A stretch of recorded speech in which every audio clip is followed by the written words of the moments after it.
Good evening, everybody. Welcome to the Zoning Board of Appeals meeting tonight,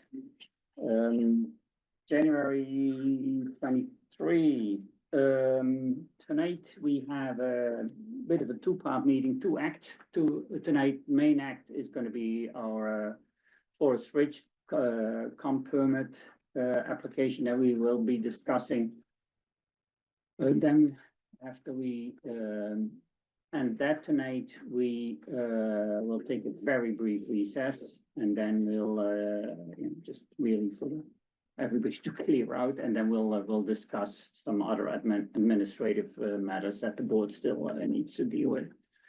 So that's tonight. With me here tonight are Thomas Wayne, Elizabeth Weil Leonard, Robin Faria, Terry Filmerman's chair. Planning board is Kim Johnson is here in person tonight. Elizabeth Hughes is remote, and we have peer reviewers remote: Joe Pesnola, Cliff Burmer, and Rebecca Brown. So that all being said, let's start up with first the public hearing at Thoreau Residences LLC for a comprehensive permit under MGL Chapter 40B, paragraphs 20 through 23 for a 237 unit multifamily development, which is on a 13.08 acre portion of the real property known and numbered as 275 Forest Ridge Road. Just to update everybody, we had a meeting over a month ago over at the light plant. In the meantime, Thomas Wayne, myself, some town people, peer reviewers met with the applicant at a work session and discussed in a little bit more detail on what was actually brought forth at our public hearing from a few weeks before that. So tonight I'm expecting that the applicant will just come up or will present some of the updates that have been discussed. We also asked the applicant to discuss, to have a presentation about sustainability and how this project will help meet the town's sustainability goals. And there might even be a little bit of a traffic discussion towards the end, I think. And there will always be other stuff that will be coming up.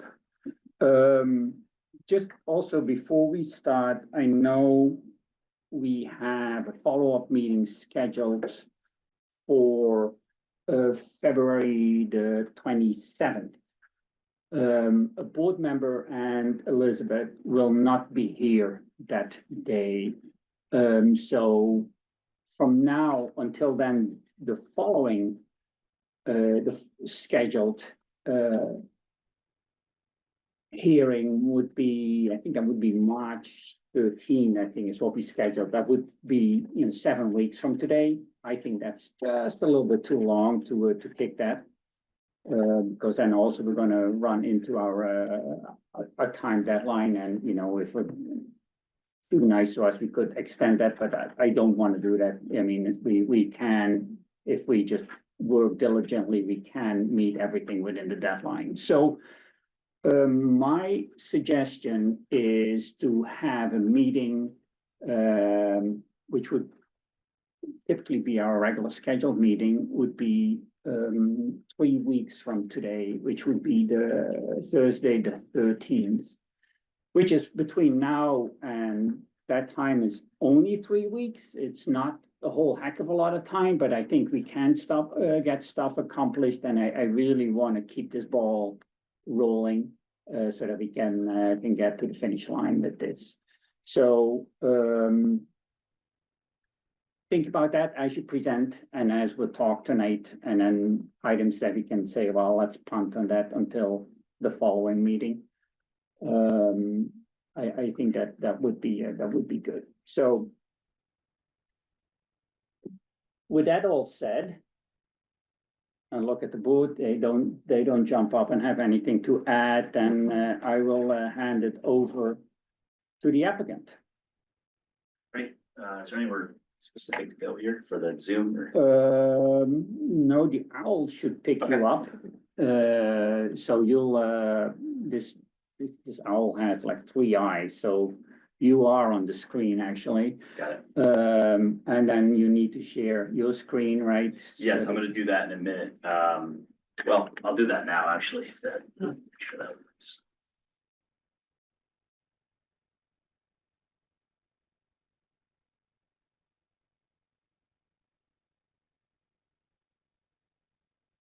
there we go. That Excellent. worked. Okay, good evening, Mr. Chairman, members of the board. My name is Jim Lambert, Managing Director for Wood Partners here on behalf of the applicant. Thank you for having us tonight. To reiterate a few of the historical points here that the chair just mentioned. Most recently, we have met with the members of the Al, you board. gonna eat dinner? And also, department heads of the town. So in that meeting we had, it was sort of a dual meeting, where we got to hear some great insight, both from the board, members of the board, and then also, each department head. I think everybody was represented there that day. Took a lot of notes, have gone back since then, and spent time, looking at the plan, the various items that were discussed there, what we can implement, what we can't implement. We're gonna go through that tonight. Secondarily, as you mentioned, we have with us tonight our sustainability consultant, so we're gonna go through that second. So we'll do site plan revision updates first, sustainability second, and then we do have representative from MDM here tonight, Dan, and we'll go through traffic. Well, so in to touch on that for a second, we received today a response letter on the traffic report to our responses. But I don't believe that the consultants have had a chance to really speak. So I think we'd like to hear comments from your peer reviewer, and then we can respond to those if that's how you'd like to do it. Otherwise, we're happy to go through ours, your choice, but. I mean, I read the peer review letter that came in today. Don't know whether anybody else. There wasn't anything earth shattering in there. It was just a little bit like, we still need to work through some stuff. The stop sign here and there. Right. And some other items. So if you skip on that and, get a clean letter, 3 weeks from today, I think that would be fine, right? Unless, we can bring up if anybody who read it has any, and maybe we should do that anyways, just have some quick comments on it, but Okay. I wouldn't necessarily want to go in depth on that tonight. Okay. And then just in the same vein of peer review, so because we've spent really the time since the working session, looking at the plan, considering what to implement and what not to, really the consultants haven't had a chance to connect and move the ball any further down the road between GPI and our design team. Our expectation is that after tonight, where we show you, where we're at, then I think the consultants can go from there after that over the next couple of weeks. And our feeling would be that 3 weeks would be sufficient for that, but we can talk about that later. And then last thing I'll mention, I saw Mike here from the representing the HOA. We did meet with those folks the other day, so that conversation is ongoing, but I wanted to make sure that we let everybody know that. Great. So with that, I'm gonna ask Phil Cordero from Allen and Major to come up, and we're gonna talk you through the revisions to the site plan. I'll interject where necessary, but Phil's gonna lead that discussion. So can you maybe also put that into full screen mode? I can try.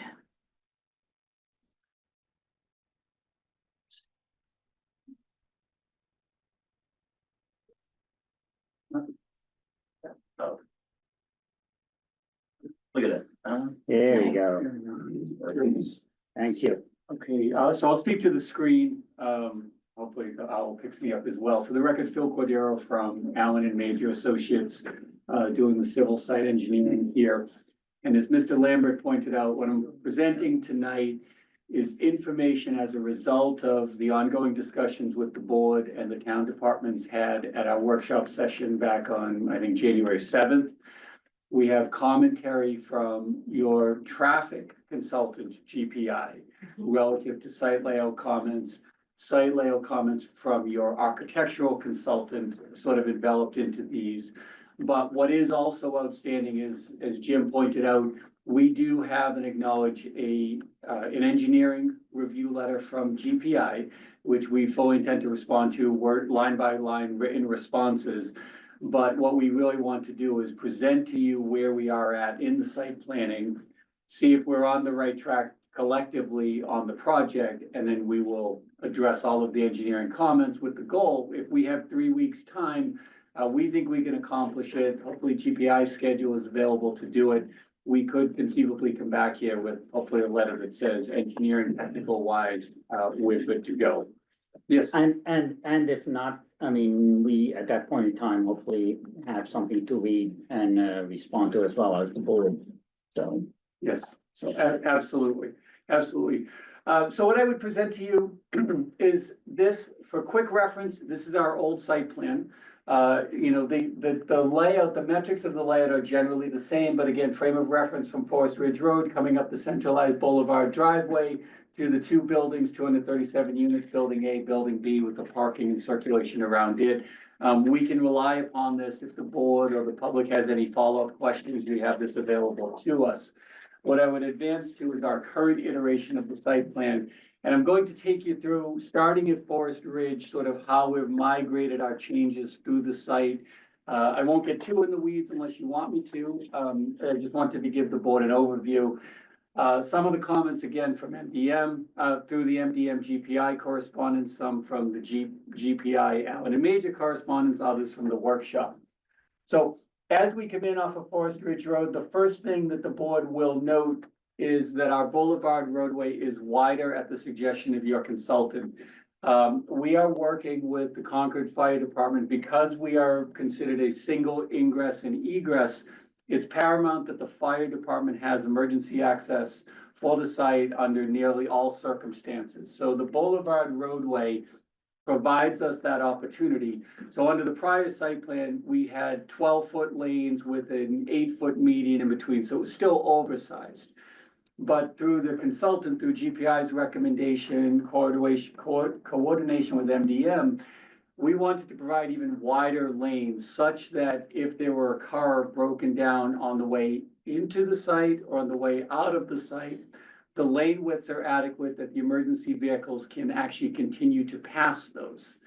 In addition, we've narrowed the median strip in the middle to assist with that clearance, and then increased the break points along the median. We want to have the median in there because it's very decorative, it's very inviting, it's very welcoming to the community. It signifies that you're entering into this community. So it's very important for us to have it, but it's also very important that the fire department can navigate around it. So while this scale may be very difficult to read, the full and final site plans will have this fully detailed out for you. But we've increased the ingress lane to 18 feet in width. That affords, if there's a car broken down, we allocate, say, 6 feet to that, the standard width of a vehicle. The fire truck still would have a full and complete lane to pass that vehicle. The median has been reduced to 6 feet. It's just enough that we can decorate it and have something down the middle, but it's not intruding upon the exit lane. The egress lane is 14 feet. Now, the egress lane can be a little bit smaller because the presumption is the emergency vehicles need to get into the site while everybody else is getting out. So it's more important that the ingress lane have that additional lane width capacity, which is what we've done here. We've also revised the entrance to factor in a curb cut, which will tie to the existing crosswalk at Forest Ridge Road on suggestion of GPI to make sure we have ADA accommodations. Our pedestrian sidewalk continues to be shown on the northerly side of our site planning, so we do have pedestrian accommodations. And our site lighting has been corrected in that the previous iteration showed the lighting on the, I guess, the south side. It's been moved. It needs to be on the sidewalk side for safe pedestrian accommodations. Now, what the widened driveway also allows us to do is it's actually a satisfactory width that there's bicycle accommodations in that roadway as well. So I know, alternate modes of transportation are very important here in town. This boulevard driveway, the revised version accommodates that actually in a better manner. Whereas the prior plan, they were shared lanes. Because of the width here, they're effectively dedicated lanes. They're not striped. We haven't added those to the plans, but it is a benefit that we could provide. As you continue your journey coming up into the site, the next element that you'll notice that we did change is our entry feature. The prior site plan was a T intersection. Motorists or the residents coming in would be forced to make a decision, take a left, take a right. It was a hard turn. We wanted to change that design that we could create sweeping motions to reduce the traffic movement in that corridor and get the residents to their units as quickly as possible, but also provide a dedicated sense of arrival for potential residents to arrive at the clubhouse. So we've created a roundabout, not in a traditional circular sense, but triangular based on the geometry, but it accomplishes the same, that everybody can come into the site. If you're visiting the clubhouse, you're attending for sales purposes, you would make the left turn in a one-way direction where we have 10 dedicated parking spaces for use by visitors to the center, sales folks, and the kind. And then when those folks are exiting, they would then take a left turn to actually exit out of the site. The geometry also allows us to have one oversized widened space on the westerly side of the driveway. And that's to accommodate turnover vehicles, Amazon, the post office, delivery truck as necessary, FedEx, UPS, etc. And they'll have crosswalk connectivity to the main clubhouse, which will have the mail and package center located within it. So we've been able to accommodate some of the operational changes necessary to support the site here at the entrance. Now, as we continue to go left, as we get closer to the Black Birch residence on the northerly portion of the site, the next feature that you'll notice we changed based on, again, suggestion from the collective community. We have eliminated one row of parking on that northerly tray. It's about 23 parking spaces. And what that allows us to do is contract in the amount of earthwork that we need to do. We've replaced the earthwork with a vertical retaining wall. And what that collectively allows us to do is increase the natural tree buffer by an additional 40 feet or so to really retain more of what's out there. Those that attended the site walk with me back in November, December, remember me up on the hill waving my arms, and most folks couldn't see me because they felt it was too far away. This will bring that tree line much, much closer to the development, but in turn, give a much larger buffer to the residents on the back of the Birch homes. As we continue into the site, the parking scenario along the southerly side of buildings A and B is by and large the same. Where we've made some additional modifications in the central core between buildings A and B. And what we've heard is connectivity. We want these buildings to be connected. We want the courtyards to be connected. And while, making a clear pathway through building A, through B to the woodland, but behind it, we've accommodated in a different manner. That architecturally, TAT will speak to how the buildings are designed, but from a site planning perspective, we've introduced a wide landscape island with stamped concrete with raised speed tables. And what that'll allow for us to do is to have dedicated connection through from building A to B directly to the courtyard of building B. The speed table is a control measure for any of the motorists going through there. We certainly want them at a very, very low speed. But adjacent to that speed table, it also gives us the opportunity to introduce a bus shelter. We learned from the planner, from Ms. Hughes, that coordination with the school department is they are willing to come into our site to pick up any children that may live at the community. So this would be a bus shelter centered between the two buildings, safe, protected from the weather, where the children could gather each morning and be dropped off each afternoon. And then the speed table allows that bus to know where that exists, and everybody is well protected through that process. As we move northerly from the speed table between A and B, You'll note the site plan change. We've relocated our dog park and we've also added the tot lot / playground that was discussed in prior meetings. We've endeavored to keep those, to get those closer to the building so they were more centrally located, but still have enough of a departure that any noise potentially generated from both of those on site is removed from the direct line of each of the windows and doors to the buildings. So very much pedestrian friendly, easily walkable, but just far enough away that we can defray some of the noise that they may generate as opposed to potentially putting them in right in the heart of the courtyard. Hey, Phil, if you take a quick pause and Yes. excuse me for flipping through these, I have some visuals of a sample of the playground and dog park that we've done in a past project. It won't look, the equipment will probably vary. But these are some examples of what we did in Franklin. And it doesn't show here, but they were right next to each other as we're proposing here on our site plan. Yeah, and these ones are actually located, deeper into the site. I don't want to say isolated, but a little bit further away from the buildings than they're proposed under the site plan. Seems like we're flipping again. I'm gonna go back here. Okay, so we factored that in. Now, as we wrap up the discussion around building A, we're gonna bring in a couple of important points in terms of what we've done with the parking. We've been working a delicate balance between having enough parking and not having more impervious area than we need. Where we've lost parking to preserve the trees, we do need to recoup that, and we are showing it being recouped in the northeasterly area of the site. So as far away from any residences that we have, and in an area that would be the least impactful buffer-wise and sightline-wise to any of the properties around us, but still being within walkable distance for the residents of both A and B. And it really shifts the onus to more of an operational decision to Wood Partners as the managing group for the property to make sure the residents that are here are happy and can utilize these spaces. And one of the ideas of the geometry that we're providing here really dovetails off of a discussion we had at our workshop, that potentially the notion that maybe some of these spaces are actually marked as reserve, meaning they're not built at initial occupancy, but we come up with conversational elements or condition of permit that should we show required need for those spaces, they might be able to be built at a later point in time, so they grow with the project. That's something we should certainly vet out as a group as we continue. And then lastly, we made some minor site planning changes to the potential location of our wastewater leaching fields on site here and here. And I say minor, and I also say potential. The final location of the wastewater leaching fields is really only dictated by Mass DEP. We have lots of testing to do.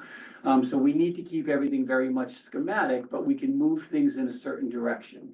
And the direction that we've moved them in here is by relocating some of the potential fields into an isolated area in the northeasterly portion of the site, that should those not need to be built, that they're marked as reserve, we wouldn't grade out the area that we show on the plans. We need to show you what the potential full build out is. But if these get marked as the reserve areas and we don't need to build them at occupancy, we can really keep more of the trees on site and minimize the grading even in that remote area of the site. We're just really trying to contract as much as we can on the property. Okay. You wouldn't mind? You wanna do the comparison, Sean? Well, I spoke to the proposed, but here are the two plans side by side. I'll pause for a moment, just so that way the board and the viewers online can see the visual changes between the two plans. Because of the size of the site, obviously the scale of it may not, be readily apparent, but everything I discussed will obviously be fully detailed on the plans that your consultant will ultimately review for technical. Could you point just to where the dog park and the playground are on the revised? So the dog park is here at the northerly portion and the playground is here. On the previous, the dog park was here in the very northerly corner of the site and we didn't have the playground. Okay, and what's the size of the playground? I'll get you that answer. I don't have the square footage offhand, but we work to have a healthy square footage. I want to say, I don't know what we did before. Yeah, I'm trying to think of what we had in that I will check. I don't, if the sort of tan long rectangle is the dog park? No, the tan rectangle here that you No, see. sorry, above. That's a garage. The dog park is this rectangle right here, Mhm. and the tot lot is just below it. So the playground is about half the size of the dog park. Hmm. I can get you that answer, I That'd be just don't great. have it offhand. Mhm. And then also, if you get that also as it compares to your Franklin. Oh, good point. So that, Yeah. that we have that, yeah. Mhm. Yeah, it's Phil, right? Yes, Yeah. please. On your entryway, you mentioned lowering the boulevard down to 6 feet, I think, the middle. The median The down to median. 6 feet, yes. And I noticed in the letters there's some talk about don't use that as snow storage. Is that Yes, acceptable? that is acceptable. Okay, okay. Yes, we will. So what's not on the plans with you tonight is the revised snow management plan. GPI made some very valid comments about the snow storage that was sort of shown in a very general manner. Right. We will refine that and make sure that we're not indicating snow storage in sensitive areas of that, which would be one of them. And I did read the letter of GRI for January 23, obviously. Have you folks seen that letter? Yes, Yeah. we started Okay. today. Yeah. And what they reported here, are you folks, because they say you agree to many of the things that were raised in the prior letter. So it appears that a lot of the potential issues have been resolved insofar as some of the issues that GPI was concerned about. So what they reported, are you in agreement with? Well, I'd like to go through those individually and Okay. speak to each of them. But in general, do you think we're Most on? of them, yeah, Okay, most of them. okay, because it would appear that, you gotta add a note here or something there, but Yeah. I didn't see anything major where they said you have not agreed to do it. We would agree with that statement. Okay, all right, It's been a very collaborative process. Working with GPI has been strong for us, for sure. okay. Yeah. I think for the public purposes, in the GPI letter, there's always been a lot of discussion, I believe, about the entryway at Forest Ridge and Main Street, Route 62. As I read what they've written, you could have a 4-car backup, but the data that has been provided would suggest that you don't need a stoplight, we don't need a signal at that intersection. And so I guess I found that reassuring. It is a level, well, this is a traffic issue, I appreciate. Right. So maybe I should hold off on that, but it's. Right, we'll have traffic come up Okay, and all right. address all of that. Yeah, We'll get okay, into that all right. offsite. Good, but I thought the letter was very positive. We're getting there. On your parking, is there you have it, I know on the plan south, if you will, where you modified it, you have single loaded, right? At that first courtyard, but Oh, in here, yes. right, yes, the thing is a single loaded. Single load. Is it further up on the bigger lot as well? Is So- that single loaded? No, it's not. It's just maybe difficult to see on the screen. So we're single loaded here.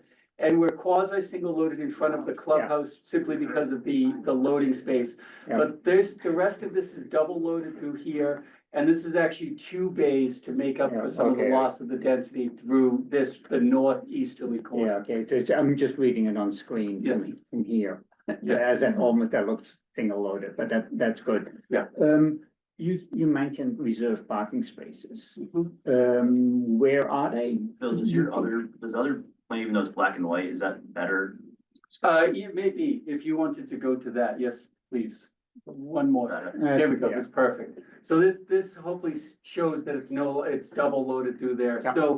So the initial pass at reserve parking is really highlighted in this area here.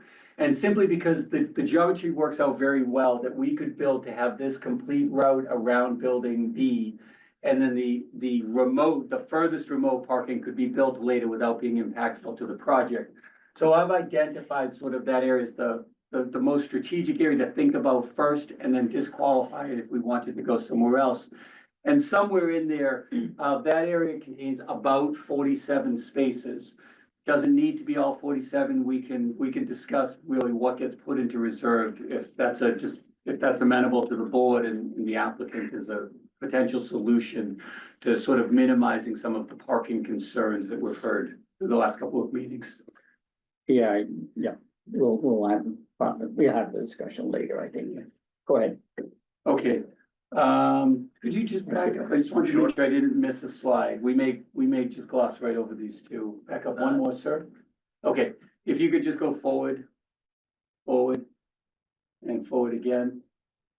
Okay, so I just want to bring in a couple more very, very quick points, and I'll take any questions and pass it off to my colleagues. We do continue to work with the town departments. We're trying to set up meetings with the water department and engineering to really go through a lot of this along with GPI. Hopefully that happens in the next week or so. But one of the really paramount things that we really do want to resolve is to continue to work with the fire department, and we've reached out to them to have a coordination meeting as well. But I just wanted to bring to the board's attention that in addition to everything that we've done at the Boulevard to really reinforce and create redundancy of access to the satisfaction of the fire department, is they had asked us to review whether there's an alternative means of access into this site should they really need it. And for those in attendance at the workshop session, the fire captain at the end of the meeting sort of dialed back whether that access needed to be for first responder vehicles, certainly not for Tower 1. He felt something more appropriate. I guess the town has a brush cutter to fight forest fires, and he thought if there were secondary paths available to that, that might be acceptable to them. So we've not presented this to them, but we want to discuss it here with the board this evening, is we have identified, we've reviewed the property. At the end of the cul-de-sac, at the end of Forest Ridge Road, there is actually a clearing approximately 12 to 15 feet wide that's really very clear and graded, that actually runs along the southerly side of the Thoreau property, on the Thoreau property, that is actually readily available, that we believe would be suitable for the brush cutter vehicle and for the fire department. And if you could flip to the next slide. And that path actually continues up all the way to the north side of the property. It wraps around the club, so it doesn't impact any of the Thoreau Club operations. It leaves the property for a bit. This is town of Concord land, so we have no property rights issues should the fire department wish to use it. And then it actually comes back onto the Thoreau property and then could connect back into our property at the rear of the site. And it will give them an opportunity to get a back door into the site as they've asked us to review. So we did make an accommodation on the latest parking plan to not park in that area. Should the fire department be amenable to this, we certainly want to make sure we can get them onto the site, which we can do. So this is obviously subject to their review, but we wanted to bring it to the board's attention. Thank you. Sure. Want to go one more. And Mr. Chairman, during our workshop session, you had raised this point, so I wanted to highlight it. We'll make sure it's in any documents going forward. You had asked about our signage. So I wanted to make sure I showed that we do have the sign on there of what we're intending to build. That would be located at the driveway at Forest Ridge. It's approximately 8 by 7 in terms of total area. Stone base with a vertical sign face. This is from another Wood Partners project. We'd use something very similar to this here. So we do have that information available. We can talk about that if you'd like. Thank you. So I'm happy to field any questions on our update to the site plans, and we'll continue to move forward. Did you put the sign in the context of the local sign bylaw? We did. Okay, So we review it. We do have a waiver into the waiver request package, based on the square footage that the town requires. Okay. This is a little bit larger than that. okay. Thanks. So we'll obviously discuss that when we get into the waivers. Yep. I'd love to see, as we talked about earlier, more detail on the size of the tot lot, and just thinking about, I don't know if there are metrics to say with, I think it's the 237 units, how many children one would expect and what ages. And then with the idea that this isn't walking distance to any parks or playgrounds or anything like that. So is there a basketball hoop? I mean, if there's a small playground for, that would accommodate, let's say 12 under 5-year-old children, and we're looking at, a child population could be 100 with 237 units or less than that. But I'm just wondering with the dimensions, if that's meaningful at all, or if they're you know, that space couldn't be doled out so that there's basketball hoop or some sort of accommodation for reasonable, recreation in the site plan. Yeah, so that's a great comment. We're not aware of any sort of calculation. I mean, I think what we would do is look at Franklin and some Sure. other properties, Sure. whether they're ours or a competitor's. That like would be great. kind, and see what that roughly looks like. Mhm. But I don't know that there's a, you know, a math equation that gets us to number of children times. What could be predicted, but Perhaps it's just out in- there, but we haven't seen that. I do think we'll have far less children than what we're stating here, but points taken. in and terms of having a harmonious feel with Yeah. those courtyard buildings, you know, children find a place to play. Right, And so it would be maybe within the courtyards and then that's creating noise and things like that. So right, I think there's an opportunity to situate their noise a little in a better spot. Yep. But that will so need to taking be, that general area that we've created, maybe expanding upon that or, just thinking about the amount of Clarifying space you're it. talking about and thinking about Right. the amount of space that actual children take up and Okay. use and sort of how that looks. Yep. Yeah, I think it would need to be more specific to Okay. really do its job. and I know Bill will say we do have, the leaching field area. I think that's probably not a problem on top of that. No, we- Something, but- And that's I mean, we great could put idea, things on great top of idea. these. Yeah, and could be quite simple, but just so that you're intending that those, you Right. know, children, adolescents have a place to be where they're not underfoot and in people's way. Yeah, we'll look at that again.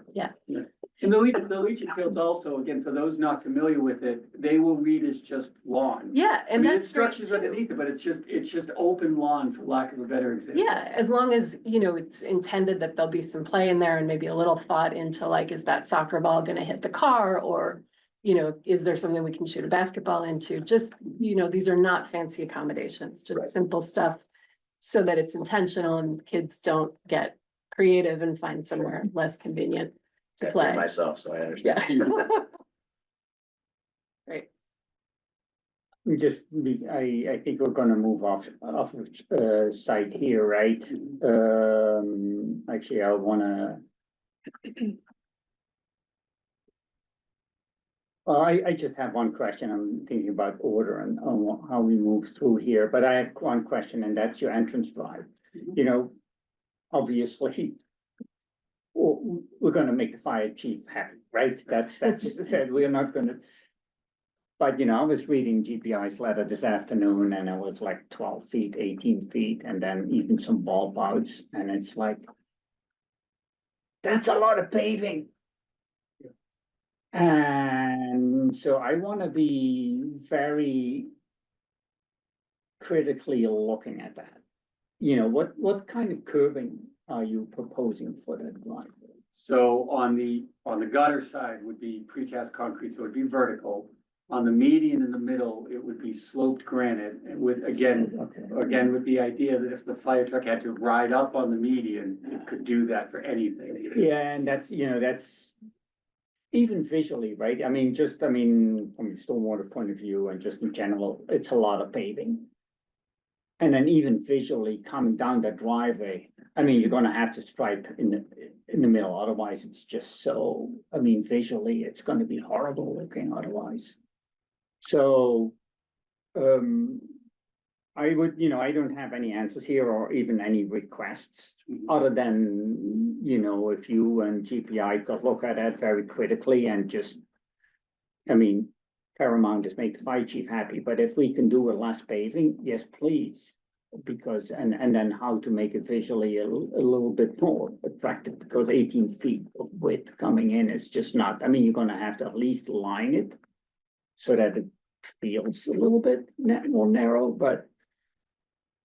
I mean, it's, you know, it's just not looking good, and, you know, it's not pleasant for the eye. And that's where I'm coming from. It's, you know, besides a lot of paving, I just want this project to look good. Of course, I want it to be successful for you and for the town of Concord.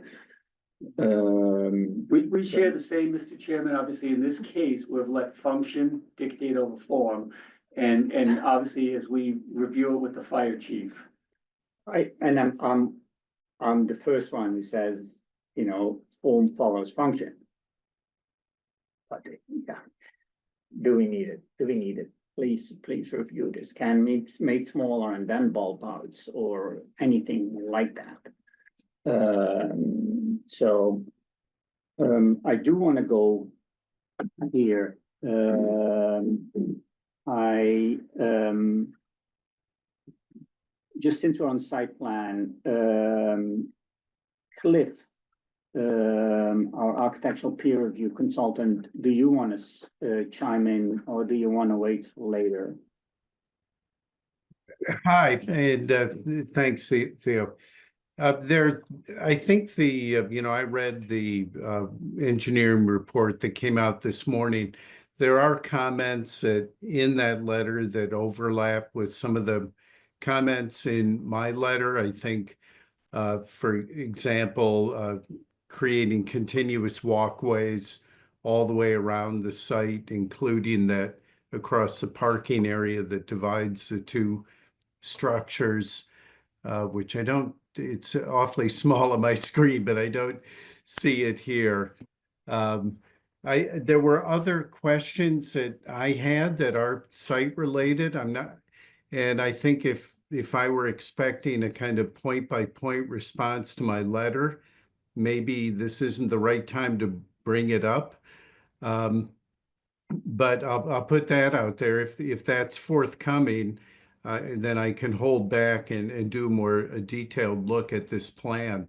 I think as far as introducing that drop-off area, clearly that's a really critical operational enhancement to the plan. I think it does kind of push the point, though, about providing a really clear vision of exactly where tree clearing would happen in order to really effectuate it, because the kind of wishbone shape that's proposed for the drop-off actually does come closer to some of the homes in the neighboring development. So while it is further away in some parts of the plan, it's closer in other parts of the plan. So I think I would just put in a strong plug for a really well-studied analysis of actually what will be removed in order to build this plan. Otherwise, I guess so maybe I'll ask the question, am I to expect to get a kind of point by point response to my letter that does include some of the site planning questions? Yes, so absolutely. So what we would hope to do is introduce the plan tonight, generally go through it, and then spend the next couple of weeks responding to and closing out items on the peer reviews. Well, and then if you have a meeting 3 weeks from now, then, it would be nice to have that letter at least a week or so in advance of that meeting, so that, Yeah, I think there can be some dialogue here, and Cliff has time to review that. absolutely, I think we can do that as That well. would be terrific. Thank you. I think one other thing to look at in your revisions to the entry drive in particular, I did bring up the point of a resting place along the drive, 2 points, one of a resting place. It is a very long driveway. And the second is slope, ensuring, because there are areas as you get closer to the development, as you're coming down the driveway, where at least my primitive ability to scale the plans in your grading plan indicates that you might be pretty close on potentially exceeding the 5% slope that's required to ensure an accessible pathway to the public way. But it's in my letter, so I think if we get a point by point response to that, that would really help. I'm just still thinking about that, your boulevard, and you said you had vertical curb on the outer sides. Talking about a sidewalk. I'm not sure whether there was any safety concerns for you there, that's why you've done it, but having a sloped curb between the drive aisle and your sidewalk, might give refuge for vehicles and therefore heighten up the width of the paving. Just something to think about. just, Whatever. just shooting from the hip. Sure. So, that's everything on site. Let's go sustainability. Yeah, so just quickly to round out site, and I don't know if we'll circle back to it or not. I mean, just to hit it head on, clearly we didn't add any underground parking. I just want to make sure that. No, I know, and that I'm we're all on still the same waiting for page. comments. I think it was obvious, but I wanted to make sure that we're Yeah, I all know, I do know. There is some disappointment in my voice, absolutely. understood. And we're happy to get into that if you want to or not, but I just wanted to make sure that was clear. We do have our sustainability consultant. She is Alana Riley, is, I believe, on the Zoom. Yeah. Hello. From McGran. Yep, there she is. And so I'm gonna let her walk. I'm gonna drive the slides here and let Great. her walk us through them. Thanks, Jim.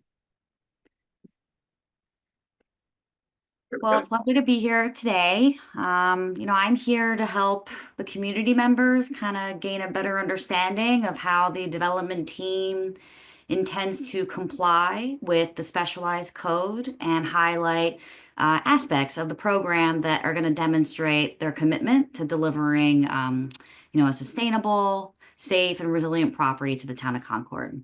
So a little bit about me and my firm. We've been in business for 40 years, working on places people live.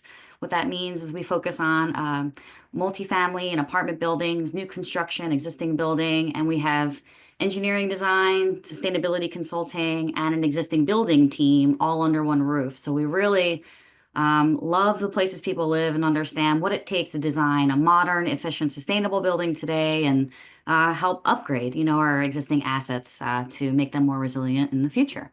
Next slide, please.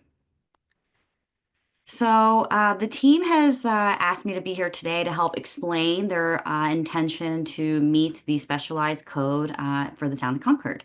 And they have elected to pursue the Passive House building standard as their code compliance strategy.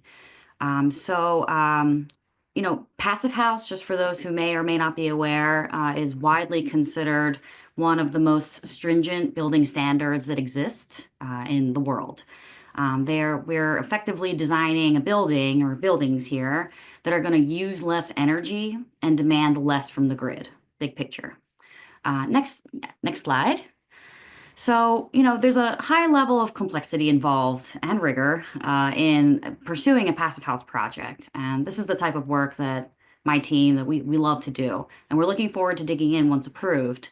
But the Passive House program actually encompasses several other programs that are best practices available in the marketplace that they build onto in order to get to this higher standard. So passive house projects are, there's a wide range of how much more efficient they are than the standard code project. And they build on the best practices, as I mentioned, of programs developed by the Energy Protection EPA, the DOE, the Department of Energy, and will also comply with these three programs here called the EPA Energy Star Multifamily New Construction Program. They will comply with the EPA Indoor Air Plus program and also comply with the Department of Energy's Zero Energy Ready Home program, all as prerequisites to meeting this passive house standard. All right. And I think as I go through the next couple of slides, I think it would be helpful for you all to think about passive house as this big winter jacket, right? We know how important and what a difference it makes when we put on that outer shell with that fleece and how much more efficient our body is to keep us warm. It's a very similar type of philosophy. We're just going to really focus on that outer structure so that the systems within the building need to work much less to provide the energy and water needed to live in this building. All right, so the project intends to pursue an all-electric building design. So what that means is all of the systems in the building will be supported by all electric features, including some of the specifications listed here. Heat pumps, heat pump water heaters, very high efficiency envelope in terms of the level of insulation and windows and rigor built into this program. And the project will also be PV ready, which you can think about as the property will be structurally sound to take on a future solar array. If maybe today we don't install it, in the future, the property will be structurally sound to support any kind of load associated with the solar array. We will run the conduit within the building so that in the future, an array can connect seamlessly to the building, and then also have a dedicated space in the electrical room for an inverter so that the system is there to support any kind of future array or infrastructure. So we're really excited to help support them in getting that building, to meet these resilient standards that we need to today. And on the kind of plug and play theme, we're also going to be meeting the EV parking requirements as defined in the specialized code. And here on the slide, it states that the 10% is the minimum requirement, but infrastructure will also be installed to help support the future EV charging needs for the community. Next slide. Okay, so that winter jacket, right? This program is all about focusing on the envelope. We're going to make sure that we're going to study this envelope aggressively using multiple modeling methods and really consider how the weather and the exterior conditions are going to challenge our building envelope and design to address those challenges. Yes, I think that's good. There's the additional slides will cover some additional testing and verification we're also going to help the team with to make sure that not only what we have designed and designed against is actually going to be installed effectively and those conditions met in the field. So if we move on to the next slide. All right, so as I mentioned, the envelope is such an important component of our strategy. And, part of one of the more challenging aspects of this program, quite frankly, is meeting this rigorous air infiltration test. So you can think about this test in the sense that we're going to make sure that the building doesn't excessively leak or the hot air or cool air in a property and maintains a nice tight winter jacket, right? We don't want any leaks unintended in the property, and there's a really strict standard that we have to meet to pass this to get the certification. So we will help the team not only consider all the air sealing strategies needed to meet that, we'll be putting them to the test and making sure that they actually do it. All right, next slide. So another aspect of the program that I was asked to help highlight was the fact that the project will be implementing some enhanced indoor air quality measures through certifying under the EPA Indoor Air Plus program. So this program is developed, as I mentioned, by the EPA, and it addresses these various elements you can see surrounding this chart here on the right side of the presentation.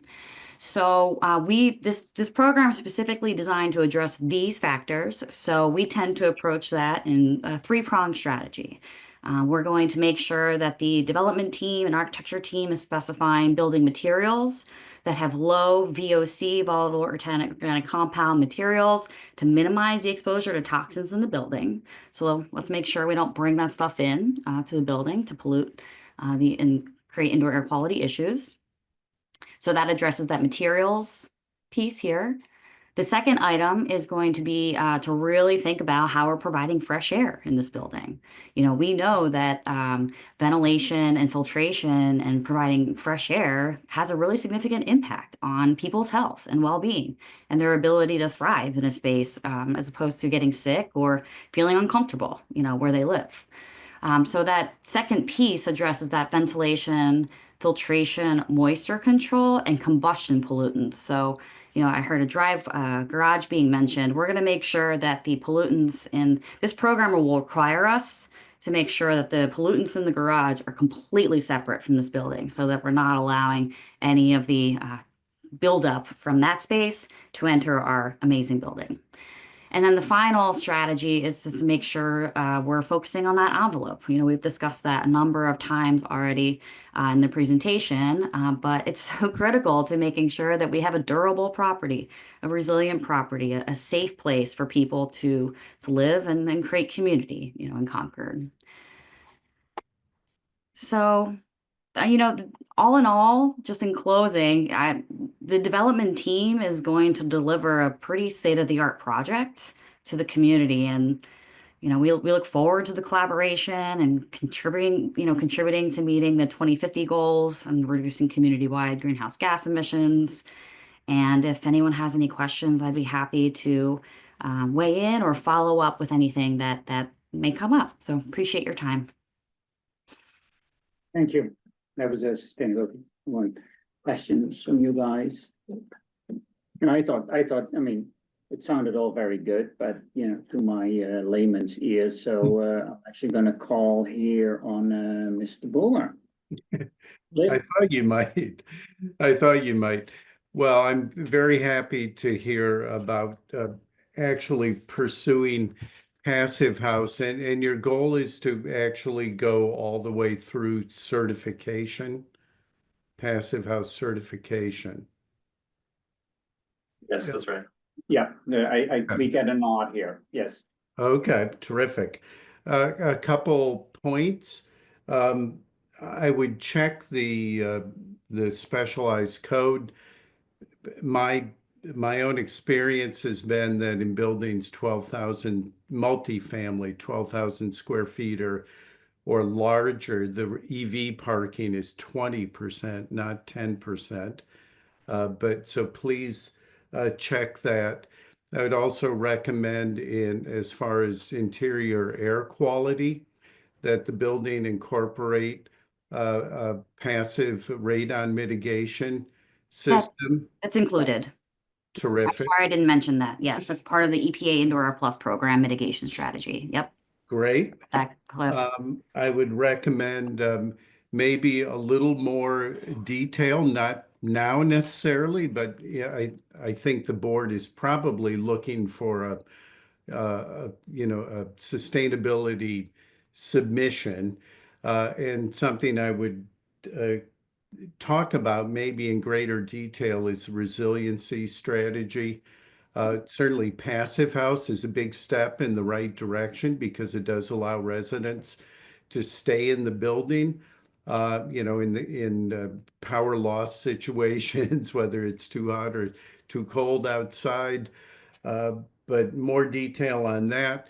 And then I would also recommend, because it is something that's coming at us in the near future, would be look at some of the embodied energy analysis systems that are out there that are actually even friendly at the architect level, with some help from your consultants or the building's consultants, because that is it's a real issue now, and will become even more important when it starts to be incorporated into the Mass Code.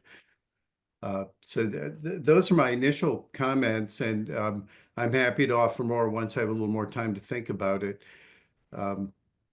I do want to just back up one little bit, and my previous comments, I did just want to say one more point on the site planning, which I think I share maybe some of the level of disappointment about not seeing some of that parking go into a parking garage underneath the building. And I've gone through this arithmetic many times on many of my projects, and I think it's worthy. And I'm not suggesting that the applicant hasn't done this, but I've seen the numbers actually work out many times in favor of the basement parking, particularly when it's traded off against significant site modification. So I'll just leave with that point. I also would want to support the idea of developed plans for recreation space for older children, not just a tot lot. I'm happy if that was a question that was in my letter about to what degree can those areas where the leaching fields are located, to what degree can they be programmed? And I think my last comment is, I don't know to what degree you've incorporated pervious paving in your plans that could potentially help with stormwater management, potentially cutting back on the size of any underground structures that need to be provided for stormwater management. So I apologize for going backwards a little bit, but I just wanted to get that in the record. Great, thanks, Cliff. Next on your slides are traffic, right? Yes, Yeah, Mr. Chair, yes, traffic will be next. I just wanted to address Cliff's comment again about the parking. So I want to be clear that we have looked at this a number of different ways, a number of times, both before and after the working session that we had. We do take a bit of a different angle and perspective on it than Cliff. And we have looked at this on not only this project, but on many projects. We've built over 3,000 units over the past 10 years in Massachusetts. And we certainly do not find that the numbers are in favor of underground parking. I'm not entirely sure where that comes from, but we run it obviously on the income side. Can you rent those spaces out versus, surface spaces and the cost to build them? And we found that particularly in this case, the numbers are substantially to the negative, to the tune of many millions of dollars. So I just wanted to make sure for the record that I put that. We have looked at it. We have gone so far as to actually lay it out, price it, and that the numbers just do not work. But with that, traffic is up next. Oh, sorry. yeah, let me just, since we're getting, I just wanna just bring it out to the public and see whether there is some public comment. Whether there's anybody who wants to say anything about, especially sustainability, because I asked for that. That was my specific request, so that the public had the opportunity to, because it was a question I was getting, and I wanted to bring that up. So first person up, Wendy. Hi, Wendy Ravelli, 42 Post Street in Concord. I just had one question about sustainability, and you said you're all electric, which I understand from the building envelope, et cetera. But does that also mean there'll be no gas coming into the buildings, including 4 gas ranges and gas dryers? So that is correct in the buildings. There is a carve out for outdoor gas grills, pool heating, and Generator? Firefight and in it, correct. generator, Inside right? the building, that's an accurate statement. There will be no gas coming into the buildings.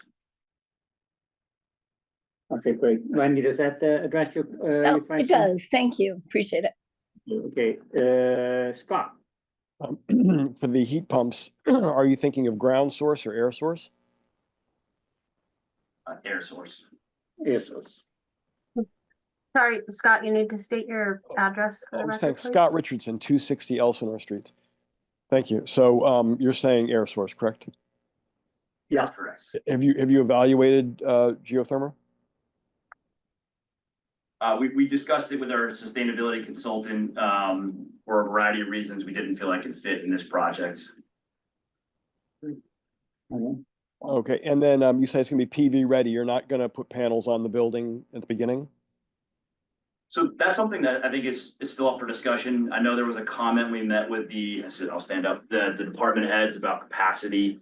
So that's something we want to explore further. We're not for or against adding them on day one. I think we're open to that. We have done it in the past in a limited capacity. So I think that's something that we're still open to reviewing. If there's still any way to on that. Okay, thanks. So we heard that there might not be any capacity for the, and Elizabeth, correct me if I'm wrong, but there might not be any capacity for our grid in Concord to accept more solar energy. Is that correct, Elizabeth? That's correct. If the applicant will need to have further conversations with CMLP engineering, specifically what can be handled on Forest Ridge Road and that substation there, because that's just going to be an ongoing conversation at this point. Thank you. Cliff. Yeah, I just, the only thing I would add to that is that, and I know the applicant knows this, and certainly their sustainability consultant knows this, that once they dive into the passive house process, they may find that there may be a need to offset some of the energy use in their building through a PV array.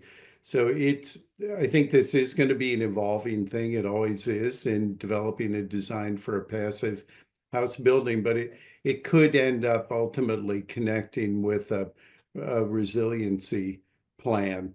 I know at our work session, and I think it's come up in a hearing as well about potential battery backup, that PV panels could feed that would certainly enhance the resiliency of the project. So I just want to put that out there.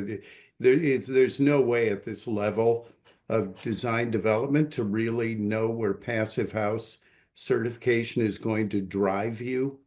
They don't all come out the same way.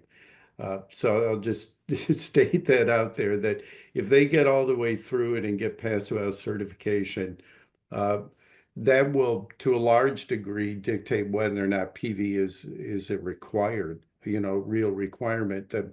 The structural, it's actually mass code requirement to be solar ready. So that's not really an enhancement on the code. That's a code requirement. So the structural qualities of the roof, that's already baked into the building code.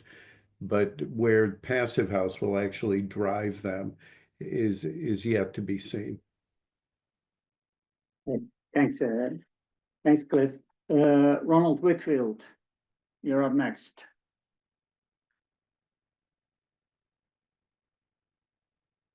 Ronald?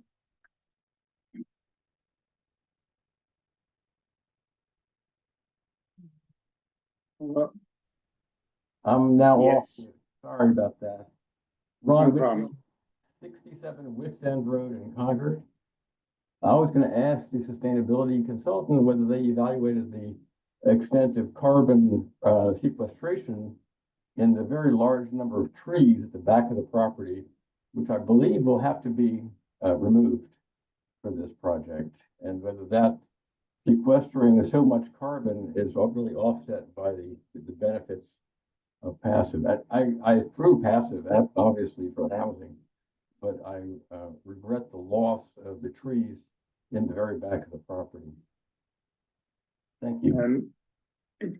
Thank you. Yeah, I hear you on that. And I think we're going to do everything we can. And Cliff also pointed to this earlier, to minimize any trees that have to be removed. We're pushing on at least putting a part of the parking as a reserved parking lot so that we can save the trees there. And once we get an updated set of plans, we'll see exactly where the limit of work line will be, and then we can see whether we need to adjust that or not. But we will be keeping a close eye on how many trees are going to be coming down. So, thank you. Anybody else with any comments, questions from the public? Yeah. Mike Barry, 18 Sweet Birch Lane, representing the Sweet Birch Association and as well as the Forest Ridge Road Association. We met this week, and one of the things that we did talk about, and we've talked about at previous meetings, is screening for the residents of Sweet Birch Lane. And so I haven't seen the landscape plans for what we're planning to do for that screen, but we want to make sure that commitment is upheld. Thank you. So yeah, would it be possible to have a landscape plan in 3 weeks from today? 2 weeks from today, so that we can look at it? Yes, sir. So we have not obviously incorporated what Mike's talking about yet into the design. We did meet this week. I did confirm for him that we would be willing to put screening up there. We have to design that. It's gonna probably be some combination of fence and trees. I just want to confirm that, yes, we are committed to doing that, and we will, put that on paper in the design in the coming weeks. Great, yeah, I know I had some comments on the landscape plan, surprise.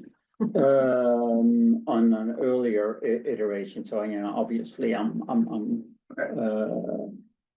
kind of curious to see that as well, so, I would like to see it in due time, so, thank you. Okay, no further comments, then, traffic, right? Yes, so I don't know, should we start? Or would you like your consultant to start, or would you like? Anybody to give an update, I'm not, necessarily wanna do a deep dive. We don't have any slides or anything. Dan Dumay with MDM, Senior Project Manager.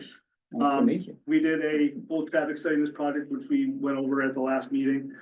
We provided, response to comments that GPI provided on the traffic study. We received today their second letter. Basically, we have to dot some i's, cross some t's on, where we want to provide some stop signs on site, some pavement markings. We're gonna work with the homeowners association, potentially. Mill and overlay of, Forest Ridge.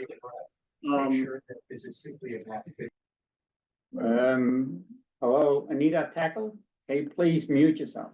I There did, you go. Theo. Okay, thank you, Elizabeth. So as you're aware, we're working on the new boulevard designs. We're working with the fire department to make that work. We've crossed some i's, dotted some t's on where the trash is gonna be rolled out from the building, where that's gonna go, stuff like that. Where we're gonna install the stop signs on Sweet Birch Lane approach to Forest Ridge, for example. As part of this study, they did concur with us that the driveway will have no material change between no build and build conditions with the project. We gave them supplemental data on traffic counts to do traffic signal warrants, and it does not need a warrant for a traffic signal. Discussions with GPI and the DPW indicated they're requesting what's called a high visibility crossing at the main forest intersection with the rapid rectangular flashing beacons. So we're gonna talk with the proponent and if they're willing to do that. And they want clarification on what working with the neighborhood on some of these improvements is. Yeah, I'm working with the neighborhood, I was assuming that that's the homeowners With the association. the various homeowners associations, working with them. This project is one piece of that whole area. We didn't feel that it's their responsibility to fix everything. They're obviously, they want to fix the sidewalks, accessibility, that type of stuff, make sure that the roads and, you can pass the road, all that type of stuff. We honestly didn't feel it's their responsibility to regrade the entire road, which is kind of one of the comments. We believe if they do a mill and overlay, they can probably work with the engineering company at the time to regrade it, make sure there's no low spots for drainage, kind of repair it to what it was. So we don't think there's just a problem with that. And then there's just a bunch of items on the site plan, like the snow storage, where the stop signs and stuff like that. So we think by the next meeting, we should be able to work with GPI with the permission of the board, meet directly with them through like a Zoom type of meeting. Make sure they're on board, work with the proponent, make sure they're comfortable with what their mitigation package is. Obviously, they can't pay for everything. They want to be a contributor as well. So that's a very quick update. Happy to answer any questions or can defer to the. I had one question. Yeah, go ahead. I think at the last meeting at the CMLP site, we heard the applicant say that everything was gonna be level of service D or better Correct. in the projections, but I Yeah. thought I saw some reference to level of service F in the. So the GPI level of letter. service F was GPI's, they did a sensitivity analysis. Assuming that you could only use a peak hour factor of 0.92 as a case. Assuming we used a higher growth factor, assuming you couldn't calibrate the intersection. For actually what they're using for delay out there. So under that condition, they came up with an F. We don't agree with that methodology. But one way or another, we got to the same result that the project has no impact, no signal is needed. Got it. Okay. Tom, you had a question earlier. No, he's, It was the snow on the island. yeah, We'll work with GPI going back and forth. They recommended removing any snow 6 inches on the boulevard. 5.5, yeah. I think that's a little low. Generally it's 3.5 feet for snow, but we'll work through those details. Rebecca is actually on the line or on the Zoom. Rebecca, do you have anything to add? Yeah, so just like MDM had described, a lot of our comments are really just making sure that when they do prepare their final plans, that, you know, they're incorporating all of our comments into those. So we'll verify once those plans are submitted, that they do actually do that. In regards to the level of service F, that sensitivity analysis was done to verify if they had used all of those worst case adjustments of using the 1% per year, the 0.92 peak hour factor, no calibration of the intersection, all of that to make sure that it would still work. It does come out to a level of service F, but as we described in our report, the volume to capacity ratio is still well below 1, which means there's still enough gaps for people to be able to get out. They just might wait a little bit longer. So that level of service F is really just a factor of the delay that people experience as they're coming out of Forest Ridge Road. But we did recommend that they do implement some safety enhancements at that intersection. A few of those they have agreed to doing, including, installing new stop signs and stop line, stop ahead warning signs, and then new pavement markings where those were recently paved over when Main Street was last resurfaced and not put back in place. So, making sure all those pavement markings get put back in place. And then along with that, regarding the grading issue, just the last 50 feet of Forest Ridge Road was resurfaced the last time that Main Street was. And the way that it was done was that Main Street was made higher. So Forest Ridge Road was sloped upward to meet the new grade on Main Street.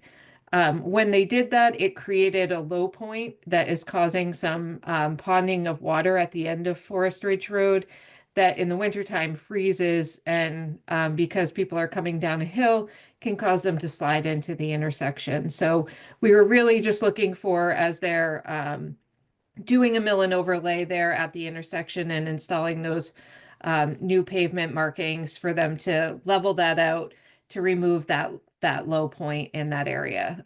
So not talking about regrading the entire roadway, but the last 100 feet or so as they're doing that mill and overlay in that area.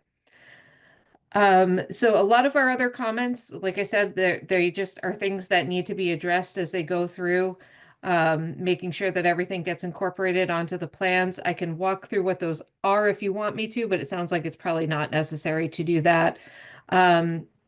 This is the first time that I've seen the plans that were presented earlier today. I do have some concerns about the design of the entryway as it reaches the site right in front of the clubhouse, where there's going to need to be some traffic control there that's not shown on the plan. They probably just haven't advanced the plans far enough, but I think we can coordinate with them to make sure that that is designed safely with proper traffic control, so that it's, people aren't colliding as they're coming in and out in that area. But otherwise, that's the extent of our comments. I think they've agreed to the majority of the mitigation that we've recommended, and we'll just need to verify that some of those changes get incorporated in their final plan set. Terrific, thank you, Rebecca. I ask you a question, based on what she has described, what you've described, at the intersection of Forest Ridge Road and Main Street, Route 62, what you are proposing to do, will that eliminate that little valley of formation of ice and water? If they do a mill and overlay, they should be able to put it back kind of historically how it was, to make sure that it grades into those catch basins that are existing there. Or the water would continue on Main Street and go to the catch basins down there as well. And at the moment, do you know whether you're planning to do that? Or is that a discussion? It's under discussion of how much they're. If I could interject, so the discussion about capital improvements to the road is one that's ongoing between ourselves, the HOA, and the owners of the Thoreau Club. So we're discussing, that's on the list of a number of items that are being discussed. Screening that we talked about already is one for Sweet Birch, but that was just one of a number of items that are part of our discussion ongoing about responsibility for that. You want to ask, has the Concord Engineering Department had any input on that issue? Not to us directly. Okay. But I think Concord Engineering pretty much reviews what GPI provides. They have a close finger on the pulse there. Right, Rebecca? That is true, yeah. So they review everything before we finalize our letter. So they have seen that and they do strongly agree that there should be regrading there and a mill and overlay at the end of Forest Ridge Road to eliminate that safety issue. Yeah, and we can condition that in the sense that, you know, that we don't want to have a low spot there, right? And however you're going to do that is up to you, but you know, whether that's mill and overlay or you know, and I know the guys with bituminous can do an awful lot in shaping and directing water, so bit of a mill and overlay might just be it. Go ahead, Tom. I may be really out of order here, No. but why is that their problem? I mean, Well, I'm not getting any compensation from these guys for that question, but it strikes me that the problem was created by the town, or at least not these folks. And it doesn't directly impact the construction project we've been talking about, though it clearly would have an impact on the occupants of the building, no question about that. But as it does Birch Lane folks, whatever. So I'm just curious why it's their problem. That's why we're discussing it with. I'm sorry? I think that's why we're discussing it amongst everybody. But Yeah. that's. Yeah, that's why we said it's under negotiations with the homeowner associations and the other contributors of the traffic to that area, the town, et cetera. To figure out what's their responsibility, how much do they need to pay for it, or what? Okay. What very section- good question. What section? Okay. Very good question. I guess, I don't know why, it just strikes me that there's somewhere, and I defer to our consultants, but that the engineering department, Concord's engineering department, might want to have some input into that discussion. Now, maybe I misunderstand the nature of the construction. I probably should have taken an engineering course in law school, but I didn't. So in any event, I just find it an interesting issue. Any solution, they would definitely be part of to make sure that it's done to the town's Okay. standards Yeah, and desires. Yeah. Good, thank you. I am gonna open it up. Oh, Joe, no, I was gonna open it up to public, but Joe, why didn't you go ahead? Yeah, Mr. Chairman, very good point with regards to offsite improvements that aren't directly related or attributed to the project. We just want to be careful about saying that you're going to condition an offsite improvement. The word negotiation is what's critical here. If the applicant negotiates with the other members of the association for those improvements, then we can memorialize that in the decision as an accepted negotiated commitment by them, and then it becomes a firm commitment, and it gets done as part of the project, similar to a condition. But we just want to be careful not to impose conditions, if you will, that aren't directly attributable to the project itself. Thanks, Joe. I appreciate that correction. Thank you. Members of the public, any comments? Mike Berry, 18 Sweet Birch. Someone said that there was ice forming and that cars could slide down the hill. And I was trying to imagine how that could possibly happen when the drainage issues are on the west side and the sliding down the hill would be on the east side, Forest Ridge Road. Right. So I haven't seen that ice built up on it. Possibly it can happen, but it certainly wouldn't be on the downhill side. Thanks. I'll swing by as well this weekend and just check it out because we're in that time of year. Was that everything you had? Yes, Chair. That's correct. good. So we're gonna wrap this up. now. I mean, it's very, an hour and a half. Good job. I'm just opening it up for final comments, actually, from everybody, public, in the room. And not necessarily seeing anyone's. I do have some final comments on the site plan, and it's obviously, well. And they're actually both, they're sort of, both my comments have to do with paving. We pushed you on the underground parking. Still disappointed there, but I could get over that, but I appreciate the fact that there is a large spot now that's gonna be reserved parking, and they wanna, so reduction of in paving is always a good thing in my book. And then, that entrance drive, I just, when I read that this afternoon, that was not, we need to do something there. And I'm just not sure what just yet, but 12 and 18 is way too wide. I have a memory of working with the fire department one time on a project in which they had the 14 feet of paved, because I believe that's the minimum at that time for the fire trucks. But they also then had pervious, another, whatever it was, 5, 6, 8 feet, little stones, but covered with grass effectively, that I don't remember how the public, you kept the public off of it, I don't remember that detail. But the fire people knew that it was there if they had to go over there. Would that be a possibility, or did you look at that? So we've done that around buildings in the past. I'll defer to Phil. I don't know if that's applicable to the entry drive or not. Certainly, we've done that, as you have to circle around a building Right, 360, and we've used that strategy before, but Phil, I'll defer to you if that's something that's even possible on an entry drive. So I think what you're describing, if it were a travel lane of a combination of pavement for a distance, say 12 feet, and a shoulder of grass of some distance, that would be problematic because you can't keep people off of it. What you could do is have a standard travel lane, say 12 feet, sloped granite curbing, and then the improved shoulder above the curbing, that the fire department could actually mount the curb to go on that stabilized shoulder and go around whatever the obstruction is.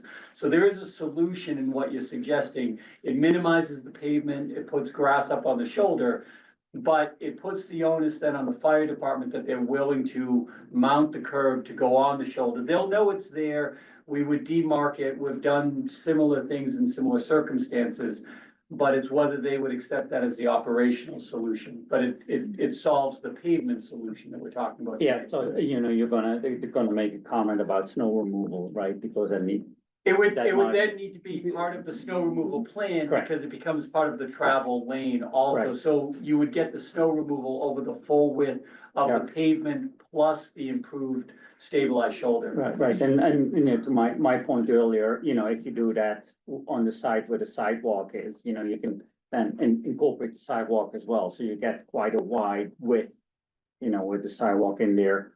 But there is something that, I would really like you and GPI to look into and just make sure that you keep, the fire chief happy, but, that was too much, baby. That was all I had. So our next meeting would then be 3 weeks from today, right? And there is gonna be a landscape plan, just shooting, there's gonna be the letter from the, point by point response to Cliff's letter. We're gonna have some more detail on the playgrounds. I would assume by that time the plans are being just a little bit further worked through. We have some traffic to finalize hopefully then. And I also would love to be able to take a first stab at a waiver list. So that nobody gets surprised once we get towards the end of this. So, and I think you might want to go through the waiver list after this posted again and just make sure that gets updated. But, you know, so although it's only 3 weeks from now, there's a lot of work to do. And I think we will have plenty of stuff to discuss 3 weeks from today, right? Good. So. with that all Theo, said- Yeah. just that, Rebecca has her hand up, but, I did want to add that, I can coordinate with the applicant and we can have a very specific meeting with the fire department and engineering and GPI on that conversation about access, because they may have different thoughts about the driveway entrance if that existing path around the Thoreau Club is acceptable. Yeah. So we will investigate that further, but I did want to just say Rebecca had her hand up. Yeah, and I potentially could be part of that discussion too. What was that? I wouldn't mind to be part of that Okay. discussion as Sure. well, if it happens. Rebecca, Yeah, so I Final was just thought? gonna add that typically what we use for a design standard is 16 feet wide for a travelway when you have curbing on both sides. That provides adequate space for a vehicle to pull off to the side of the roadway and a fire truck of a typical fire truck size to be able to bypass that vehicle. And where they do have a number of cuts in the median and it provides the opportunity for a fire truck to switch to the other side, we would certainly be amenable to them going down to that 16 feet as an option to help reduce down.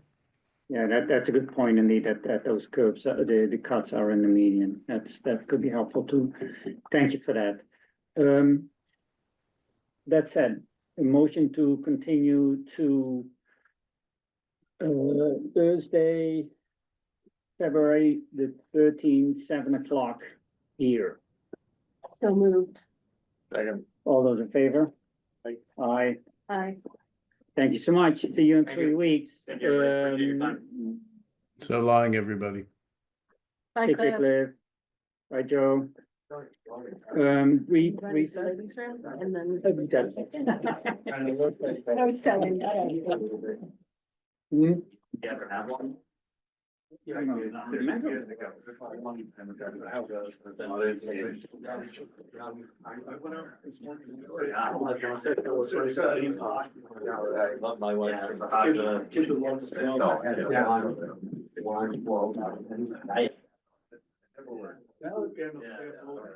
With the flow now, it's great.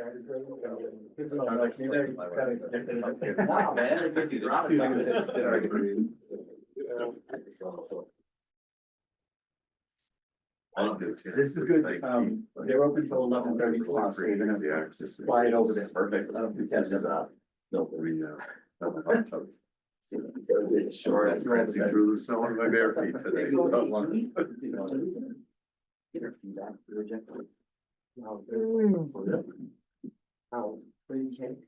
I've never, we just say thank you, I've never been rejected that quickly. So I come experience and rejection. Which I guess is a good thing. But I mean, if it's, probably more because it's a permanently due. Housing development is not easy. I used to work on some, project, power project. Thank you. Thanks. Thank you. Good night.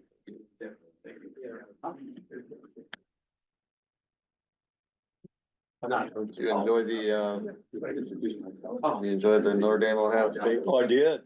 Yeah, I'm an Ohio State guy, so I grew up there. Oh, yeah? Yeah, I didn't know that. yeah, I grew up about 40 miles south of Columbus.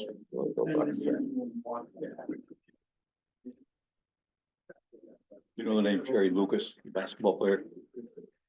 See, well, jeez, forget it, All-American and all that stuff. Okay, forget it.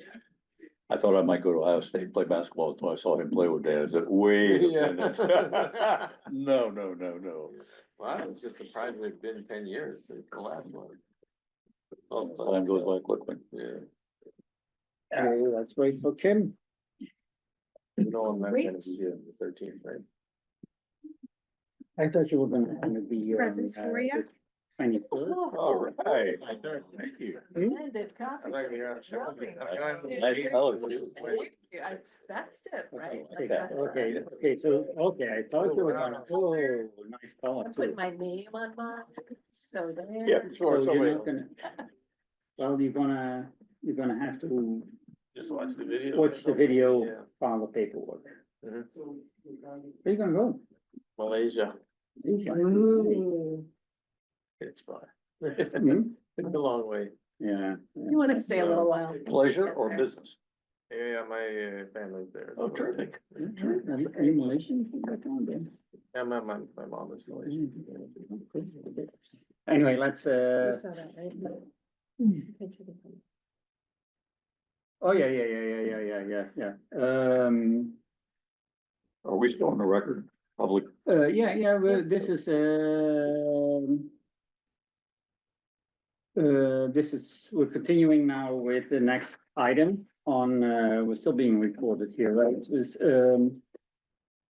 on the next item on the agenda is an administrative item, and that is the decision deliberation on Michael Grass, the applicant on behalf of Irina Maldonova, the owner, for a special permit on the zoning bylaw sections 4222 and 11.6 for 990 square foot detached additional dwelling unit at 262 Virginia Road. So, we deliberated, closed the hearing. There was a draft decision circulated by town council that was finalized. And we were going to discuss that this afternoon. Right. On in an executive session, discuss that, then that would put us in a position to vote on that tonight. So that executive session did not happen, because we had some technical issues and the Zoom link did not work. So unfortunately, we did not have the executive session. So it is my wish, and I think this is to continue this administrative item until we have the executive session and can all be aligned on this issue. And I think we need to continue this until our meeting on the 13th of February. That when you're not going to be there, but you hopefully will be at executive session and can have all your input and say there, and then we'll just be the three voting on it. And this is the decision on Shady Side? This is, no, this Oh, is that's the Virginia Road Yeah, decision. okay. I wish we could have been in a position to vote on this tonight, but unfortunately with the technical difficulties, we're not. So, and I know that there were some people tonight, and I think I still see them online here, that were interested in this, but I don't think we're going to be voting on this tonight. So Town council is not on tonight? Town council is not on tonight. Council is not on. Did you? Do you have a comment? No, I mean, I guess that wasn't quite my understanding of the executive session's purpose, but I agree that sure. I know, I think, you know, we always try to be, to listen as much as we can to applicants and to not cut them off or cut them short. We want to cut them some slack and listen to them. And then make our decision. So, I don't know, Elizabeth, do we need to vote on a continuing of this? Do we have a deadline or? You do not need to take a vote, since you are only deliberating on a decision. You're within the time frame for filing your decision, so you can, just as the chair, with, the board agrees that, we will postpone deliberation on the decision till the February 13th meeting. Great.